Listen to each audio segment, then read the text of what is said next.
মানুষের অতীত পরিবর্তন করা যায় না, কিন্তু ভবিষ্যৎ নতুন করে সাজানো যায়। ভালোবাসা যা দেয় তার চেয়েও বেশি কেড়ে নেয়। সব সম্পর্কের শেষ কথাটি হয় ভালো থেকো। চেহারা দেখে পছন্দ করা হলো ভালো লাগা, আর মন দেখে পছন্দ করা হলো ভালোবাসা। ভালোবাসা বেঁচে থাকে পরস্পরের বিশ্বাসের মাধ্যমে। অতীতের স্মৃতি আর ভবিষ্যতের চিন্তা জীবনটাকে একদম শেষ করে দিচ্ছে।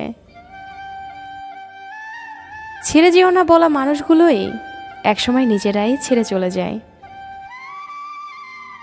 যত বড় হচ্ছি আনন্দগুলো ততই দূরে হারিয়ে যাচ্ছে। চোখের জল এনে দেওয়ার মতো মানুষ পেয়েছি, কিন্তু মুছে দেওয়ার মতো মানুষ আজ পর্যন্ত পেলাম না। নিজের কষ্ট নিজের মনের মাঝেই রাখো, কারো কাছে বলো না। কষ্টের ভাষা কেউ বোঝে না।